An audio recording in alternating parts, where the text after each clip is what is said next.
ইমাম আবু বাকর আল বাকিল্লানি একজন অনেক বড় একজন দার্শনিক ছিলেন এবং তর্কবাগীশ ছিলেন, ইরাকের। নাম শুনেছেন কেউ? আবু বাকর আল বাকিল্লানি। তো উনি কারোর সাথে তর্ক লাগলে উনি খ্রিস্ট ধর্মের কত লোককে যে শাহাদা পড়াইছেন ওনার এই যৌক্তিক আলোচনা দিয়ে, তর্ক দিয়ে। সুবহানাল্লাহ। এক খ্রিস্টান পাদ্রী ওনারে প্রশ্ন করলো, তোমরা মুসলমানরা খুব রেসিস্ট। উনি বললেন কেন?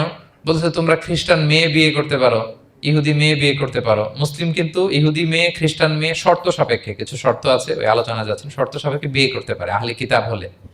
কিন্তু কোন খ্রিস্টানরা মুসলিম মেয়ে আমাদের মেয়েদেরকে বিয়ে করতে পারবে না, কোন ইহুদি আমাদের মেয়েকে বিয়ে করতে পারবে না। তো বলে তোমরা খুব রেসিস্ট, তোমরা আমাদের মেয়ে না, ওকে তোমাদের মেয়ে আমাদেরকে দাও না।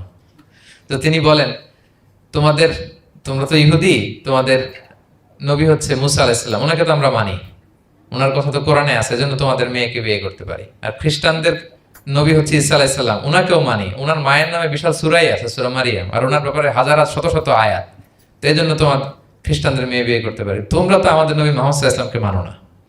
মুহাম্মদ সাল্লাল্লাহু আলাইহি ওয়াসাল্লাম যে শেষ নবী এটা তোমরা মানার সাথে সাথে মুসলমান হয়ে যাবা, এরপর আমাদের মেয়েকেও তোমরা বিয়ে করতে পারবা। এভাবে উনি এমন ভাবে উত্তর দিতেন, বুহিতাল্লাযী কাফার, একেবারে লাজবাব হয়ে যেত।